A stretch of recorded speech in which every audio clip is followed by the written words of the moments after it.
ένα σύμβολο μαύρο. Αλλά κάπου στο Μεσαίωνα του δώσαν ένα νέο όνομα και το είπανε άστρο του Δαβίδ. Σολομονική όμως είναι κάτι που υπάγεται στη μαύρη σατανική μαγεία, ενώ άστρο του Δαβίδ, Δαβίδ σημαίνει ψαλμή Δαβίδ, θεία λειτουργία, ακολουθίες της Εκκλησίας. Και είναι Άγιο το όνομά του. Ενώ ο Σολομώντας προς το τέλος της ζωής του αποστάτησε στον Βάλ, στο Μολόχ, στην Αστάρτη και στην ειδωλολατρία. Χρησιμοποιείται λοιπόν το όνομα του Σολομώντα για τη μαγεία και αυτό ξεκίνησε με το Ισλάμ, κάτι που ακόμα δεν έχουμε δει, αλλά δείξαμε πολύ καλά ότι το σύμβολο αυτό ανήκει στη μαύρη σατανική μαγεία μέσα από βιβλία. Γιατί δεν γράφει κάποιος ένα βιβλίο για ένα σύμβολο και δεν υπάρχει από πίσω κάποια πρακτική πάνω σε αυτό. Έτσι σας έδειξα βιβλία, να το απομυθοποιήσουμε. Είδαμε λοιπόν ότι οι μαύροι μάγοι χρησιμοποιούν αυτό το σύμβολο για να κάνουν μαγείες και κακό στους ανθρώπους και κατανοούμε πλέον αυτήν την διπλή ονομασία ως μία πονηρή κίνηση των μάγων, κάτι που συνηθίζουν για να λάβουν δικαιώματα μέσα από τη διπλή ονομασία του συμβόλου, γιατί καπελώσανε με κάτι εξαιρετικά ανίερο και σατανικό, κάτι που ανήκει στο διάβολο, καπελώσανε τους ψαλμούς Δαβίδ και λάβαν το δικαίωμα να πιούν μαγείες με τους ψαλμούς Δαβίδ, κάτι που είδαμε, ενώ ο Δαβίδ είναι ιερός, οι ακολουθίες της Εκκλησίας γίνονται με τους ψαλμούς αυτούς, οι χριστιανοί αλλά και οι Ορθόδοξοι Εβραίοι υμνούν τον Θεό με αυτούς από την αρχαιότητα. Έτσι λοιπόν καπελώνουνε για λογαριασμό του διαβόλου με το σύμβολο του διαβόλου τους ιερούς ψαλμούς του Δαβίδ και ολόκληρη την Αγία Γραφή και έρχονται και βάζουνε αυτό το σύμβολο που είναι μία σολομονική, όπως θα δούμε παρακάτω, πάνω στην Αγία Γραφή και την θέτουν ως δική τους οι μασόνοι που είναι σατανολάτρες. Έτσι λοιπόν αυτή η διπλή ονομασία δίνει δικαιώματα και καπέλωμα πάνω στα δικά μας ιερά. Άρθουρ White, μασόνος, μάγος και σατανιστής, αρχές του 20ου αιώνα και γράφει πάρα πολλά βιβλία πάνω στην τελετουργική μαγεία και μερικά από αυτά φέρουν και τη Σολομονική. Αλλά ας δούμε λίγο την γκάμα εδώ. The Book of Black Magic με την 5α βεβαίως είναι το άλλο σύμβολο πολύ σημαντικό στην μαύρη σατανική μαγεία. Και βέβαια Pacts που σημαίνει συμβόλαια. Συμβόλαια με ποιον? Με τον διάβολο, όπου έχουμε αυτό το βιβλίο τελετουργική μαγεία. Εδώ έχουμε άλλο ένα βιβλίο και βλέπετε τελετουργική μαγεία με τον Ιαο Αβραξά. Είναι δαίμονας, πολύ σημαντικός, ανήκει στους αρχοντικούς δαίμονες. Θα βρούμε την εικόνα του Ιαο Αβραξά στα πόδια του Πάπα της Ρώμης στην εκκλησία του Λατεράν και είναι ο δαίμονας των αητών υποτών αυτός. Ceremonial Black Magic με τον White και βλέπετε ότι σε όλη αυτή την τελετουργική μαύρη μαγεία, γιατί βλέπετε Black Magic, έχουμε και τις κάρτες ταρό. Έτσι δεν υπάρχει δικαιολογία δηλαδή ότι οι κάρτες ταρό δεν ανήκουν σε αυτή την ενότητα της μαγείας. Είναι λοιπόν μαύρη μαγεία οι κάρτες ταρό και χρησιμοποιούν και τη Σολομονική. The Brotherhood of the Rosy Cross. Και μην νομίζετε ότι οι ροδόσταυροι είναι κάτι της προκοπής. Μαύροι μάγοι, ειδωλολάτρες και έχουν πάρει τα ιερά των χριστιανών και κάνουν πολύ αισχρά πράγματα. Θα δείτε σε λίγο το σταυρό. Εδώ λοιπόν είναι μερικά βιβλία του White με τη Σολομονική. Θέλω να δείξω τη σημαντικότητα του συμβόλου. Είναι μαζί με την 5α τα δύο βασικότερα σύμβολα τα οποία αυτά σύμβολα αντλούν την δημιουργία τους από τα ζώδια. Τα ζώδια είναι 12 τον αριθμό και χωρίζονται σε 4 ομάδες ανά 3 ζώδια. Η πρώτη ομάδα είναι η ομάδα της φωτιάς, συμβολίζεται με ένα τρίγωνο το οποίο κοιτάει μπρος τα πάνω, κόκκινο χρώμα, και αυτό το τρίγωνο από μόνο του συμβολίζει τον φαλό. Μία άλλη ομάδα είναι η ομάδα του νερού. Έχουμε άλλα 3 ζώδια, καρκίνος, σκορπιός και ιχθύς, τρίγωνο μπρος τα κάτω, το χρώμα μπλε και συμβολίζει το εδίο. Η Σολομονική είναι η ένωση αρσενικού θηλυκού σε μία συνουσία με τον τρόπο που έχω εξηγήσει τον Σίβα και τη Σάκτη στο Οικουμενισμός 1 και τη δημιουργία του Ερμαφρόδιτου. Το κρατάμε αυτό για επόμενες εκπομπές, καθώς το ίδιο το σύμβολο Σολομονική είναι πράξη συνουσίας και σύμβολο του Ερμαφρόδιτου. Πάμε παρακάτω. Τα άλλα 2 τρίγωνα είναι πλευρικά, καθώς έχουμε να κάνουμε με το Μέρκαμπα. Όμως στο σύνολό τους αυτά τα 4 τρίγωνα απαρτίζουν την συνολική δομή της Σολομονικής και αυτά τα 4 τρίγωνα δεν είναι τίποτα άλλο από τα 12 ζώδια. Αυτά τα 4 τρίγωνα είναι δεμένα με μία πεντάλφα και αυτή η πεντάλφα τα οδηγεί κάπου. Στο spirit, στο πνεύμα. Όμως για να δούμε παρακάτω τι έχουμε. Εδώ λοιπόν αρχίζουν τα πράγματα και γίνονται πιο συγκεκριμένα. Στη μασονία παίζουν πολύ μεγάλο ρόλο 2 κολόνες. Αυτές οι 2 κολόνες προέρχονται από τον πρώτο ναό του Σολομώντα, τις οποίες τις περιγράφει η Αγία Γραφή και έχουν μάλιστα όνομα Ιακίν και Βοάζ και έστεκαν μπροστά από τα Άγια των Αγίων. Πίσω λοιπόν από τις κολόνες Ιακίν και Βοάζ βρισκόταν η κυβωτός της Διαθήκης.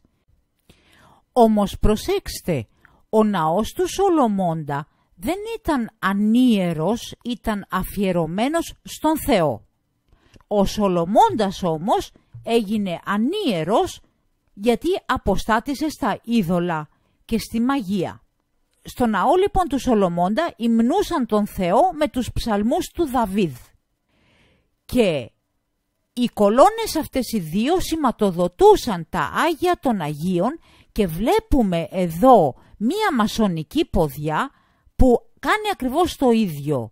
Βλέπουμε τις 2 κολόνες που χρησιμοποιούν οι μασόνοι από τον πρώτο το ναό. Βλέπουμε την κυβωτό της Διαθήκης που σηματοδοτεί τα Άγια των Αγίων. Βλέπουμε μία πεντάλφα που σηματοδοτεί τον διάβολο βεβαίως. Είναι το σύμβολο του ονόματός του. Τα έχω εξηγήσει σε άλλες εκπομπές, θα επανέλθω σε επόμενη εκπομπή. Τα ζώδια από πάνω και οι Σολομονικές με τις οποίες σταμπάρουν τις κολόνες. Έτσι λοιπόν οι μασόνοι κάνανε τον πρώτο ναό του Σολομώντα ναό του Σατανά, με δικαίωμά του να κάθεται μέσα στα Άγια των Αγίων, όπως φαίνεται εδώ σε αυτές τις παραστάσεις και στις χιλιάδες άλλες παραστάσεις που πλασάρουν στον κόσμο. Ζώδια, Σολομονική, πεντάλφα, διάβολος και μαγεία. Αυτά τα πράγματα είναι δεμένα. Να το καταλάβουμε. Δεν γίνεται χωρίς ζώδια μαγεία, χωρίς Σολομονική ή χωρίς πεντάλφα. Και σαφώς δεν γίνεται μαγεία χωρίς το διάβολο. Οι μασόνοι λοιπόν μέσα από αυτές τις 2 κολόνες λένε ότι στο έστους είναι ναοί Σολομώντα και μάλιστα τα Άγια των Αγίων όπου κάθεται ο διάβολος αντί για τον Θεό. Μάλιστα μας λένε ότι αυτές οι 2 κολόνες κατασκευάζουν την Σολομονική ως κάποια μεταφορά ενέργειας και δένουνε τα ζώδια πάνω στον διάβολο, ο οποίος είναι η πεντάλφα. Αυτός είναι το spirit, όπου οδηγούνται τα ζώδια. Βλέπουμε λοιπόν τα ζώδια πάνω από τις δύο κολόνες. Βλέπουμε εδώ πάλι τα ζώδια ως σφαίρα πάνω από την κολόνα και βλέπουμε και στους δύο οβελίσκους τα τρίγωνα τα οποία συμβολίζουν τα ζώδια. Αλλά αυτά τα τρίγωνα φτιάχνουν τη Σολομονική σφραγίδα. Έτσι οι δύο κολόνες δημιουργούν την Σολομονική σφραγίδα ως ποινία, ως μια ενεργειακή πύλη μέσα στην οποία κάθεται ο διάβολος, ο οποίος είναι η 5α. Εδώ είναι η 5α, είναι το πνεύμα που τραβάει ως κέντρο τα τρίγωνα των ζώδιων, όπως είδαμε. Και είναι ο Ερμαφρόδιτος, καθώς όταν ενώνεται η Σολομονική, αρσενικό και θηλυκό μαζί, έχουμε μία αιώνια σεξουαλική συνέβρεση αρσενικού και θηλυκού επί του Ερμαφρόδιτου. Έχω εξηγήσει πολλά, θα επανέλθω με περισσότερες εξηγήσεις για το συγκεκριμένο θέμα, γιατί ξέρω ότι θέλετε την σωστή κατανόηση αυτών των πραγμάτων και ότι είναι πλάνη και όχι κάτι σωστό και ορθό. Έτσι λοιπόν, ο διάβολος είναι η 5α που σέρνει τη Σολομονική και η Σολομονική είναι τα 12 ζώδια και έτσι όποιος πει ότι είναι Ταύρος, Καρκίνος, Τοξότης, τον σέρνει ο διάβολος στην Σολομονική και οι μάγοι δικαιούνται να κάνουν μαγεία πάνω του αφού ανήκει αυτό στο διάβολο, εφόσον είπε ότι ανήκει στο σύστημα των ζώδιων. Τι πρέπει να απαντήσουμε αν μας ρωτήσουν τι ζώδιο είμαστε? Δεν είμαι ειδωλολάτρης, ούτε μασόνος, ούτε ασπάζομαι συστήματα μαγείας. Αυτή είναι η απάντηση. Φτάνουμε λοιπόν στο εξής συμπέρασμα. Ναός Σολομώντα, Σολομονική και μέσα στη Σολομονική να κάθεται ο διάβολος και να κάθεται μέσα στα Άγια των Αγίων και να τραβάει επάνω του όσους είπανε ότι ανήκουν στα ζώδια και στην ειδωλολατρία, γιατί τα ζώδια υπάρχουν από την αρχαιότητα στις ειδωλολατρίες και αυτό θα το μελετήσουμε σε επόμενες εκπομπές.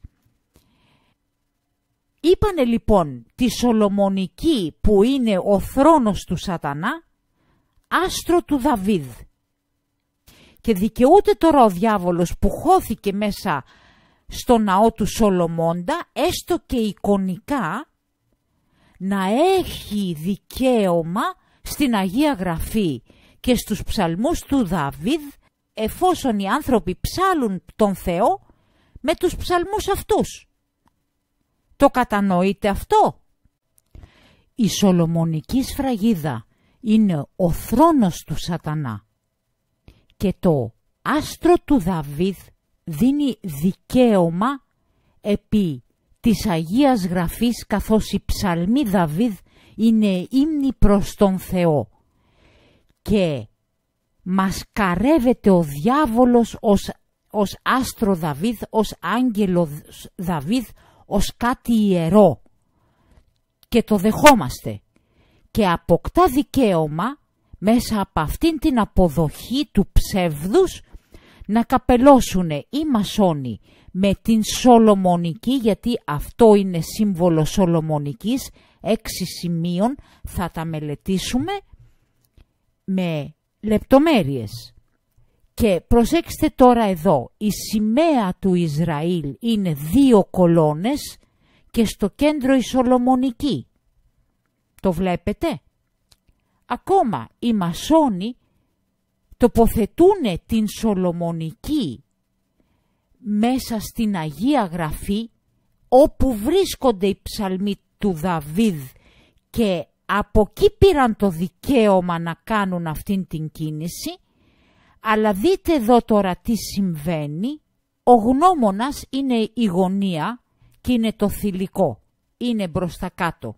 Και ο διαβήτης είναι προς τα πάνω τρίγωνο το αρσενικό και με την συνουσία αυτών των δύο συμβόλων σφραγίζουν την Αγία Γραφή.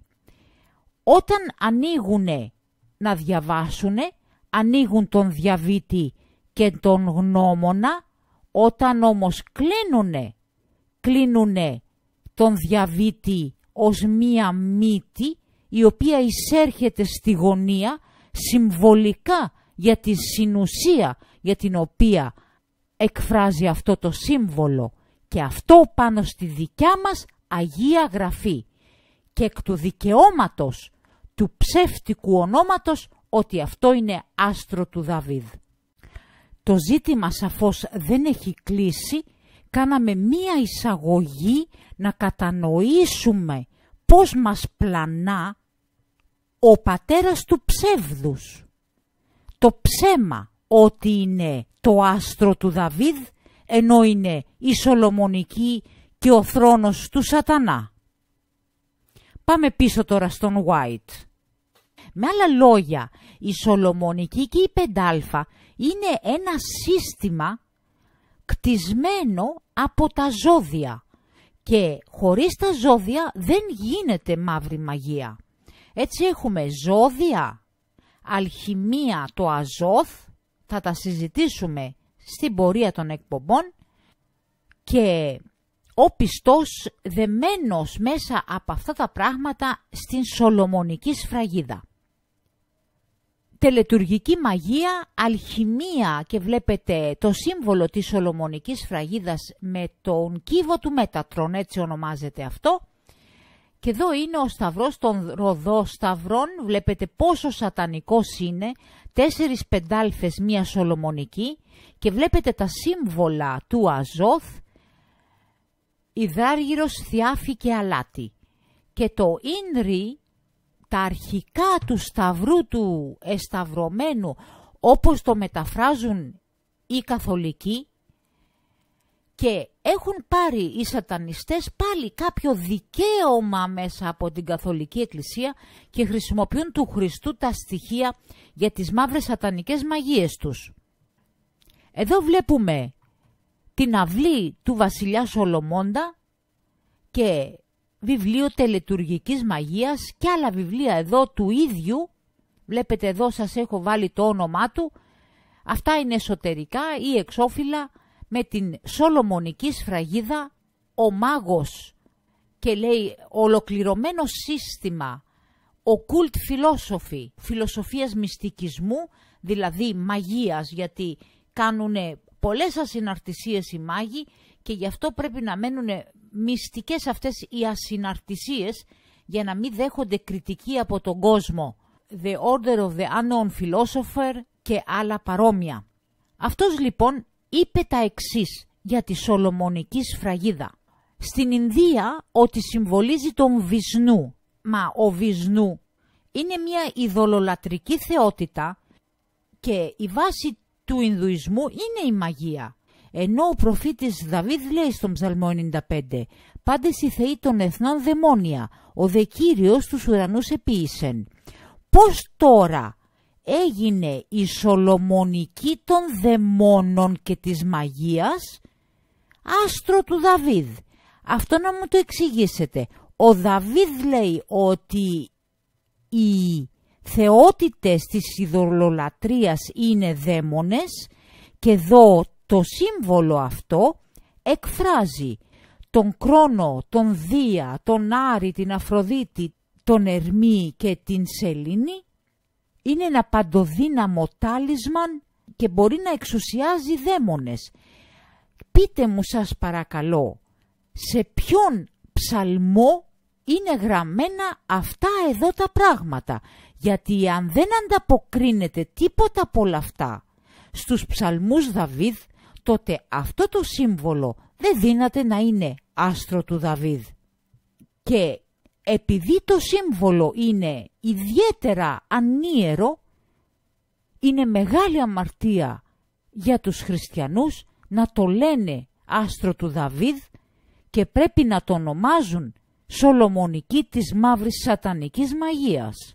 Για να μην λαμβάνουν δικαιώματα πάνω στην Αγία Γραφή, οι μάγοι, η μαγεία και όλα όσα σέρνει μαζί του ο διάβολος και τα σύμβολά του. Εδώ έχουμε τον Σνομπέλεν, έναν σατανιστή, ο οποίος δηλώνει ότι το εξαγράμματο, η Σολομονική δηλαδή, πρέπει να παραβρίσκεται στο χώρο όταν καλείται κάποιος δαίμονας και είναι ένα πολύ δυνατό εργαλείο για να προκαλέσει κάποιος τον διάβολο. Βλέπουμε λοιπόν ότι η χρήση του συμβόλου είναι απαραίτητη για τη μαύρη σατανική μαγεία. Εδώ έχουμε τον σατανιστή Κρόλεϊ, ο οποίος αναβιώνει αρχαίες τελετές ειδωλολατρίας ως έκφραση του σατανισμού, και εδώ έχουμε τα ελευσίνια μυστήρια και οι οπαδοί του φοράνε σύμβολα, ρόμπες με σολομονικές στην πλάτη τους. Η εκκλησία του Κρόλεϊ ανθεί σήμερα και βλέπετε τις ρόμπες αυτές, η Σολομονική και η 5α. Έχουμε όμως πολύ μεγάλη ανάγκη να καταλάβουμε τις δομές της Σολομονικής, καθώς οι δομές αυτές υπάγονται σε ένα ευρύτερο σύστημα ιερής γεωμετρίας, όπως λέγεται, και δοξάζεται αυτό το σύστημα από τους ειδωλολάτρες και πως αντλούν ενέργεια μέσα από αυτές τις δομές. Βλέπουμε τα 6 βασικά σημεία σε έναν κύκλο που δημιουργούν τις Σολομονικές σφραγίδες. Αυτά τα 6 σημεία είναι η σφραγίδα των Μεντίτσι των παπικών. Μεντίτσι θα πει μέδικος, Μέντιτσιν, γιατρός, και είναι κάποιες οικογένειες από την Φλωρεντία οι οποίοι ουδέποτε ασπάστηκαν τον χριστιανισμό και μπήκαν στην εκκλησία των χριστιανών για να διαβάλουν, να κλέψουν και να ληστέψουν. Και αυτοί οι Μεντίτσι παντρεύτηκαν στην πορεία στους βασιλικούς οίκους της Ευρώπης και μεταφέρουν την ειδωλολατρία μέσα από τις μασονικές στοές, καθώς οι βασιλιάδες και οι άρχοντες των χωρών είναι και οι ανώτεροι άρχοντες της μασονίας. Αυτό είναι λοιπόν το σύμβολο των Μεντίτσι. Βλέπουμε τη σφραγίδα των Μεντίτσι, αυτές οι 6 κουκίδες σε έναν κύκλο που δίνουν όλες τις βασικές δομές της Σολομονικής σφραγίδας. Εδώ βλέπετε σφραγίδα τους από το παλάτι Ρικάρντο και εδώ έχουμε σφραγίδα από το παλάτι Ρικάρντο. Είναι ακριβώς αυτές οι 6 κουκίδες που φτιάχνουν την Σολομονική. Οι Μεντίτσι λοιπόν ήταν και μείνανε ειδωλολάτρες, παρίσταναν τους χριστιανούς, όπως οι Φαρισαίοι που το πρωί λάτρευαν τον Θεό και το βράδυ θυσιάζαν στον Βάλ. Βλέπουμε εδώ στο Βατικανό μέσα τη θέση όπου μπαίνει ο θρόνος του Πάπα της Ρώμης και από πάνω ακριβώς η σφραγίδα των Μεντίτσι, η σφραγίδα της Σολομονικής, γιατί είναι το στάτους σατάνικ, όπως θα δούμε μέσα από πολλά σημεία θα αποκαλύψουμε ότι είναι η έδρα των σατανιστών ο Βατικανός. Βλέπετε εδώ τον Πάπα της Ρώμης με το θρόνο του κάτω από τη σφραγίδα της Σολομονική, που είναι βέβαια ο θρόνος του έξω από εδώ. Μεντίτσι σημαίνει γιατρός, παπικοί, βασιλιάδες, ευγενείς, τραπεζίτες και πλούσιοι έμποροι. Μέχρι και σήμερα δεσπόζουνε. Αυτοί λοιπόν παντρεύτηκαν μέσα στις βασιλικές οικογένειες και δένουν με την Καθολική Εκκλησία μέσα από το τάγμα Χρυσόμαλοδέρας. Θα τα εξετάσουμε αυτά στην πορεία. Η Σολομονική σφραγίδα με τα 2 τρίγωνα, η σφραγίδα του δαίμονα Αζαζέλ, που στο Λεβιτικό 16 είναι ο διάβολος και θα το δούμε παρακάτω, η σφραγίδα της μασονίας. Τρίγωνα, γραμμές και γωνίες και εδώ έχουμε ορθογώνια και αυτή είναι η σφραγίδα των γιατρών των Μεντίτσι. Πάμε να δούμε περισσότερα. Εδώ να πούμε ότι η δομή της Σολομονικής είναι ένα σύμβολο 666. Έχει 6 γωνίες, 6 τρίγωνα, 6 πλευρές, Οι 6 γωνίες έχουν 60 μοίρες η κάθε μία και υπάρχουν 6 τόξα και είναι ένα σύμβολο 666, ο θρόνος βέβαια του σατανά. Η Σολομονική είναι το απόλυτο σύμβολο 666, όπως αρμόζει για έδρα του σατανά. 6 γωνίες, 6 τρίγωνα, 6 πλευρές, 6 τόξα, 6 σημεία, 60 μοίρες κάθε γωνία και είναι μαζί με την πεντάλφα ο κύβος του χρόνου, του θανάτου. Αυτά όμως θα τα δούμε σε επόμενες εκπομπές. Όμως αυτή η δομή των 6 σημείων του κύκλου με απόσταση 60 μοίρες το κάθε σημείο δίνει και άλλες σολομονικές σφραγίδες. Ανάλογα με τι γεωμετρικό σχήμα φτιάχνουμε τη δομή. Εδώ λοιπόν χρησιμοποιούμε τρίγωνα. Εδώ έχουμε ένα τετράπλευρο, το οποίο θυμίζει βέλος, το βλέπετε. Αυτό το βέλος είναι σύμβολο των αητών υποτών. Φτιάχνει τη σφραγίδα του Αζαζέλ. Είναι 4 οι πλευρές. Εδώ έχουμε 2 γωνίες και είναι το σύμβολο της μασονίας. Έχουμε μετά το άστρο της ζωής με ευθείες και το χ, γιώτα χ. Σας θυμίζει κάτι αυτό το γιώτα χ? Έτσι, και εδώ έχουμε τα παραλληλόγραμμα που δημιουργούν το άστρο της ζωής, πάνω στον οποίο βάλαν οι γιατροί το φίδι και την χάνει βέβαια ο διάβολος να είναι φίδι. Πάμε να δούμε και άλλες δομές. Εάν με κέντρο τα 6 σημεία χαράξουμε κύκλους και ακτίνα το κέντρο της δομής, τότε θα πάρουμε 6 κύκλους που θα δημιουργούν εσωτερικά το σύμβολο, το λουλούδι της ζωής. Εάν συνεχίσουμε να φτιάχνουμε την ίδια δομή κατά επανάληψη, θα πάρουμε τον ρόδακα. Αυτό εδώ το σύμβολο, που είναι αποτέλεσμα 6 σημείων σε έναν κύκλο σε απόσταση 60 μοίρες το κάθε σημείο. Και έχουμε τον κύβο του Μέτατρον, παρόμοιο σχήμα. Ποιος είναι ο Μέτατρον? Είναι ένας ψευταρχάγγελος που έδωσε το σύστημα μαγείας και καμπάλας στους Εβραίους και αυτά θα τα ερευνήσουμε σε επόμενες εκπομπές. Είναι δυνατόν το σύμβολο αυτό να ανήκει στο διάβολο και να ήρθε ένας ψευταρχάγγελος και να έδωσε μαγεία στους Εβραίους και να είναι άλλος από τον διάβολο? Είναι μία ερώτηση. Εδώ έχουμε το καμπαλικό δέντρο, το οποίο δεν είναι τίποτα άλλο από 2 σολομονικές σε μία σύνδεση μεταξύ τους. Δεν θα μείνουμε περισσότερο σε αυτό το σημείο. Εδώ σας κάνω ανάλυση βεβαίως της σφραγίδας των Μεντίτσι, ότι είναι η σολομονική, και εδώ είναι των γιατρών το ίδρυμα καυλή, το οποίο χρησιμοποιεί τον κύβο του Μέτατρον. Ο κύβος του Μέτατρον είναι μαύρης σατανικής μαγείας. Αλλά δεν είναι μόνο αυτό. Το σύμβολο αυτό που χρησιμοποιούν οι γιατροί, πάνω στο οποίο βρίσκεται το φίδι, είναι το άστρο της ζωής και ανήκει και στις δομές της Σολομονικής, αλλά και στα σύμβολα της ιερής γεωμετρίας, από τα πιο ιερά. Βλέπουμε λοιπόν ότι πάνω σε αυτό το σύμβολο άστρο ζωής Σολομονικής βάζουν ένα φίδι και ο διάβολος είναι φίδι εξ αρχής. Ποιο είναι αυτό το φίδι της ιατρικής? Είναι το φίδι του Ασκληπιού, αλλά ο Ασκληπιός είναι το 13ο ζώδιο, είναι ο Οφιούχος, όπως διαβάζουμε εδώ και θα βρείτε σε πάρα πολλές δημοσιεύσεις σχετικές με τα ζώδια.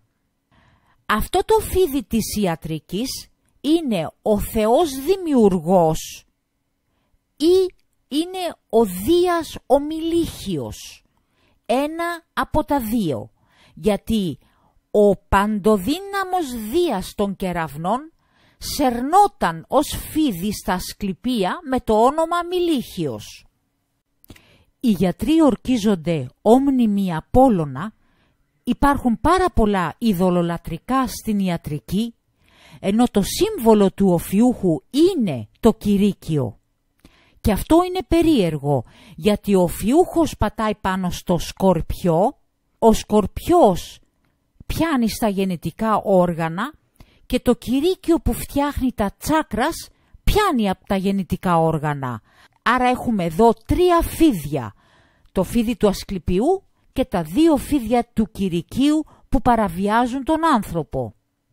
Όμως το κηρύκιο δεν ήταν σύμβολο ιατρικής, το χρησιμοποιούσαν οι κήρυκες και ήταν το εργαλείο του Ερμή του ψυχοπομπού. Σήμερα όμως ο Ερμής είναι ο τρισμέγιστος μάγος που διδάσκει τη μαγεία και το σύμβολό του βέβαια είναι το κηρύκιο. Υπάρχει σατανισμός, αλχημία, μαγεία και μασόνι στην ιατρική. Βάλανε λοιπόν οι γιατροί πάνω σε σύμβολο Σολομονικής το φίδι των ζωδίων, που είναι ή ο δημιουργός Θεός ή ο Δίας. Και αν πάτε στο καμπαλικό δέντρο, τον κεντρικό άξονα τον διαπερνάει και εκεί ένα φίδι.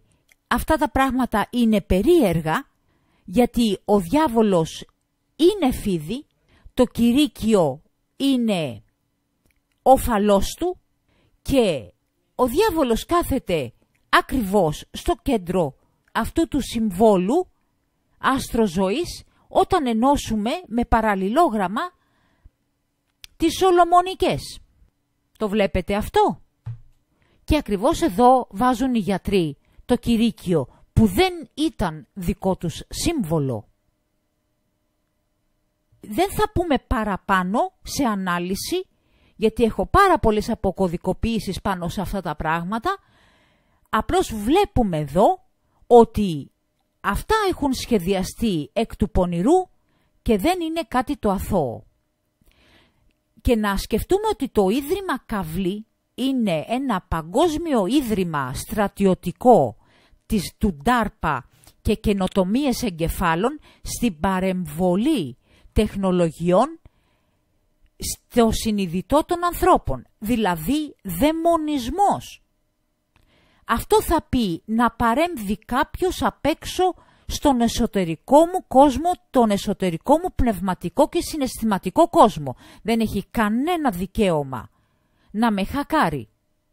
Αλλά ακριβώς αυτό ποιούν σήμερα στην ιατρική και ακριβώς αυτό το πράγμα είναι και ο δαιμονισμός, η παραβίαση της ύπαρξής μας, του είναι μας να μπαίνουν άλλες οντότητες μέσα στο νου μας και να μας ελέγχουν. Θα επανέλθουμε με πάρα πολλά στοιχεία. Πάμε λοιπόν στην υπόλοιπη ανάλυση των συμβόλων. Εδώ έχουμε λοιπόν τη σφραγίδα του Αζαζέλ, ο οποίος είναι ο αποδιοπομπαίος τράγος, σφραγισμένος στην Αγία Γραφή Λεβιτικό 16 ότι είναι ο διάβολος. Έχουμε τη Σολομονική και έχουμε και τη σφραγίδα της Μασονίας. Διαφορές και κοινά σημεία, εδώ θα τα δείτε ακριβώς πώς δένουν οι γωνίες και κυριολεκτικά είναι απλώς δομές ενός κυκλώματος και τίποτα παραπάνω. Είναι δομές ενός κυκλώματος τόρους, το οποίο έχει τη δυνατότητα να απομονώσει μία ποσότητα ενέργειας στο κέντρο και ακριβώς αυτό συμβαίνει με το σφραγίζει την ψυχή ο διάβολος και δεν θα πω περισσότερα. Εδώ λοιπόν είναι ο μαγικός πίνακας της Μασονίας, όπου μας λέει ότι η σφραγίδα αυτή είναι στο κέντρο του Τζι και αυτή η σφραγίδα είναι του Αζαζέλ. Και αυτός ο πίνακας μας δίνει το 15 οριζοντίως, καθέτος και διαγωνίως, και το 15 είναι ο διάβολος στα χαρτιά ταρό, όπου έχει δέσει άντρες και γυναίκες στο θρόνο του. Το βλέπετε? Δεν υπάρχει κάτι τυχαίο εδώ. Δεν μπορείς να πεις ότι τυχαία είναι το 15 στις κάρτες ταρό.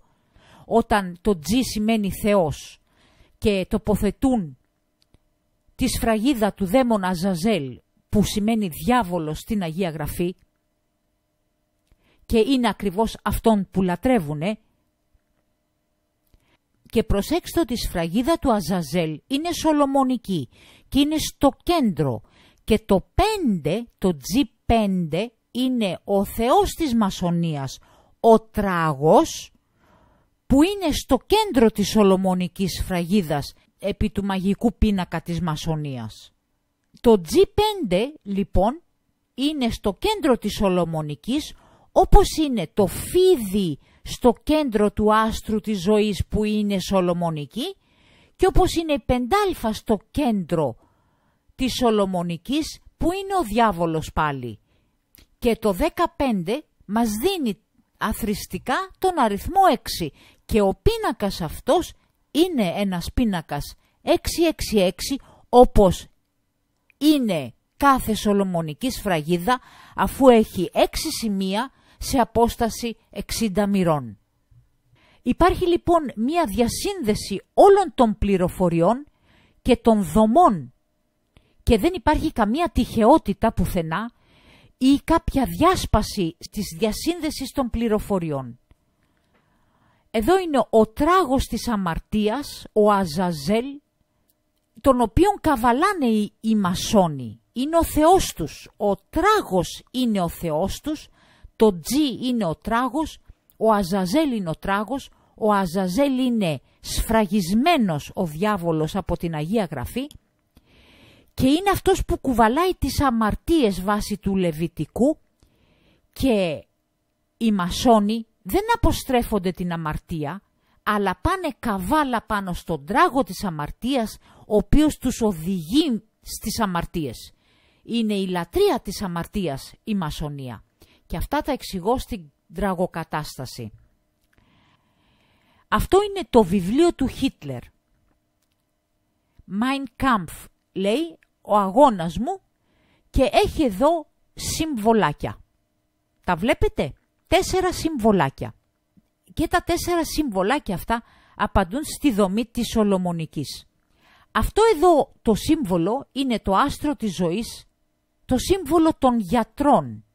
Και ξέρουμε πολύ καλά τι έγινε με τον Μέγκελε και τι αισχρά πειράματα γινόντουσαν. Και όλοι αυτοί οι γιατροί δεν καταδικάστηκαν στην δίκη της Νιρεμβέργης, αλλά τους πήρανε με την επιχείρηση Paperclip και συνέχιζαν τα πειράματά τους στην Αμερική, ενώ και στη CIA και στις μυστικές υπηρεσίες υπήρχε πάρα πολύ σατανισμός, και τα πειράματα αυτά από το 1950 με τον Ντελγκάτο τουλάχιστον είχαν ως επίκεντρο το να χακέψουνε, το να παραβιάσουνε και να παρέμβουνε μέσα στο πνεύμα των ανθρώπων. Είχαν ως επίκεντρο το χάκεμα του εγκεφάλου με ραδιοσυχνότητες, και το MK Ultra μαζί με άλλα τέτοια στρατιωτικά προγράμματα έφεραν το τσίπομα, και το Ίδρυμα Καυλή και παρόμοια ιατρικά κέντρα δουλεύουν για τη νέα τάξη πραγμάτων. Αυτή είναι η νέα τάξη πραγμάτων. Να μην υπάρχει ελευθερία ούτε μέσα στο ίδιο σου το σώμα. Θα κλείσω με αυτήν την καρτέλα. Αυτό είναι το γραφένιο με το οποίο εμβολιάσανε οι γιατροί τον κόσμο όλο.